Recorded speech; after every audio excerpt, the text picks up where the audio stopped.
and I'm here with Richard Tatge, guest of honor at Minicon 48, and amongst many other things, Games Master Extraordinaire.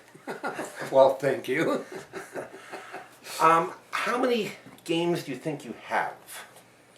That's hard to say depending on how you count them, but between 5,000 and 6,000. When did you start collecting? A good question. Back in the 1960s, but I'm not sure exactly what year I would say. Probably about 1964. What prompted you to start, playing and then collecting them? Well, I'd always liked playing games, and we did get some science fiction oriented games coming out at the time, and that got me connected. Also, I was with the forming science fiction club at the time, and it gave us something to do. So I just started collecting games and decided games were interesting. And at the time, while I was very poor and couldn't buy all the games that were out, I could get a good selection. And so I just started doing it. And shortly after that, having game parties every Friday, originally at different people's houses, but eventually it ended up at my house and stayed there so that I'd have people to play the games with. What was the first game you were obsessed with, that you played until you fell asleep? An interesting question, and if we don't count D&D or Minneapolis Dungeon, Cosmic Encounter probably obsessed me the longest. It being so variable and creating or being the ancestor of so many other games.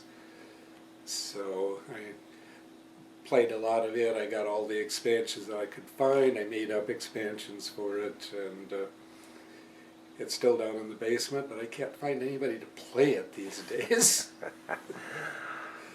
Do you like standalone games or games with expansions, or what kind of games interest you? All. I have both. I have lots of games with expansions, and I've got all the expansions. I must say, I think I would prefer games that had only 2 or 3 expansions, because when it starts getting up to the 10 or 11 expansions, it's damn expensive.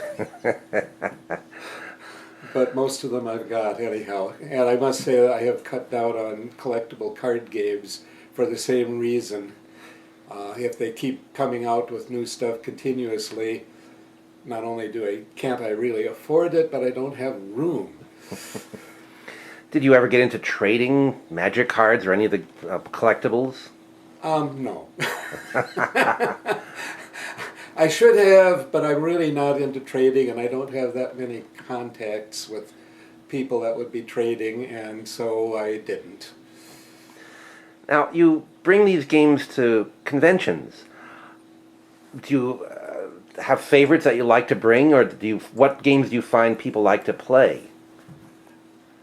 Well, in many cases, people like to play the games that I've taught them at some earlier time. And so I bring those along. Corsari and Tsar both became incredibly popular, so I have to haul those along when they're handy. And basically, whatever we've been playing recently at my game parties is usually what I haul in. I'll bring a suitcase or 2 full of games, so it's somewhat limited. I have a tendency to pick 2 or 3 big games and then a bunch of little games because they're easier to carry around.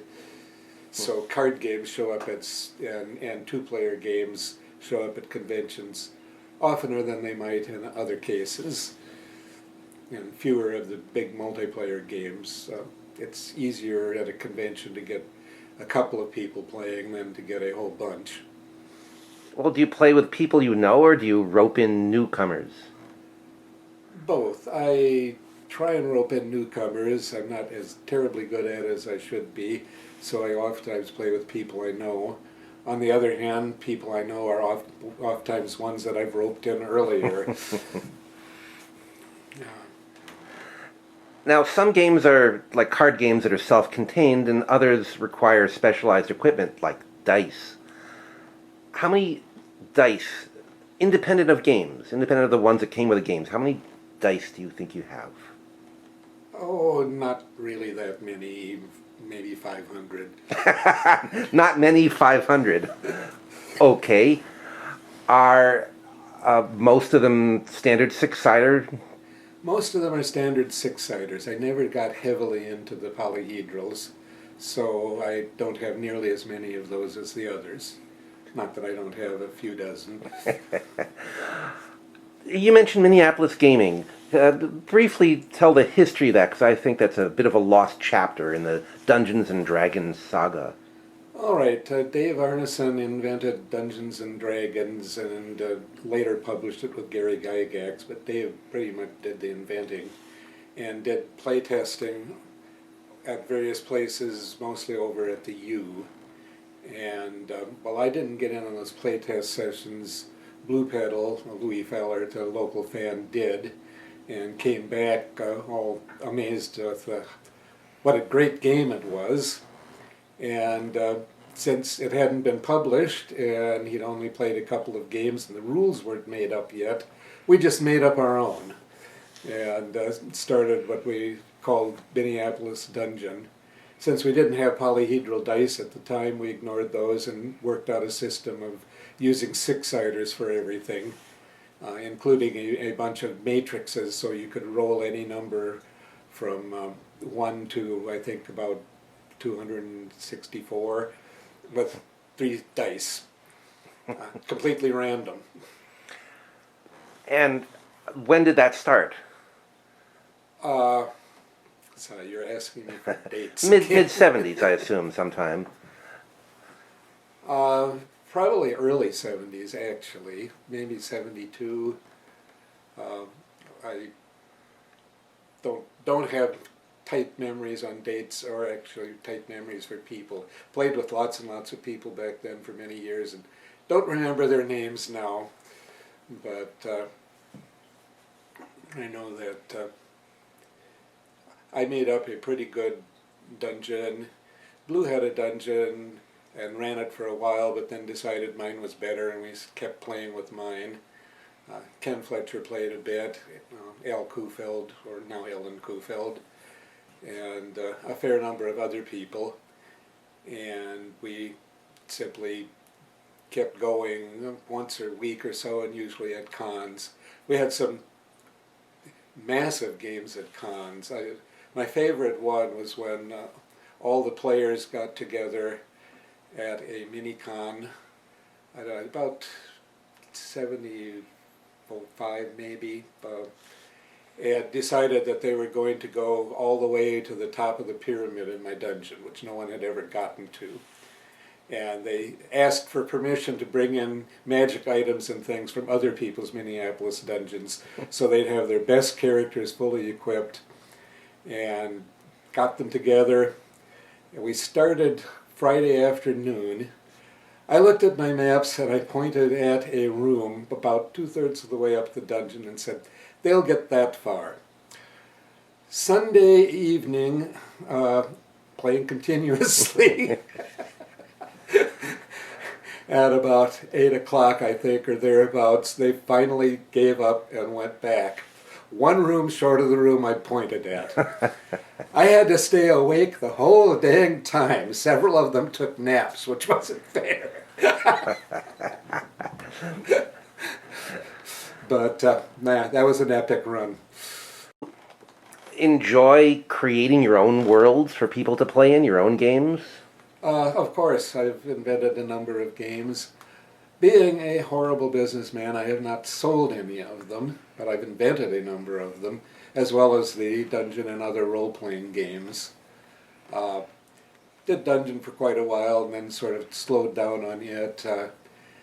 Actually did a bit of straight AD&D for a couple of local schools with kids that wanted to play, and got into Call of Cthulhu and Champions. Champions being a superhero role-playing game, and Call of Cthulhu, of course, being Lovecraftian, and played those for many, many years, and eventually stopped because Sharon, my wife, said that 2 game parties a week were too much. And I decided then I'd stay with the Friday night game parties and stop the Sunday or Wednesday night dungeon runs.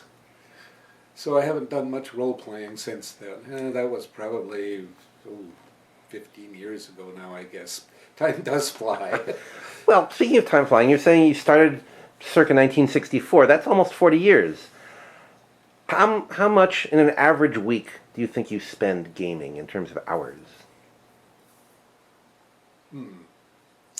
Interesting question.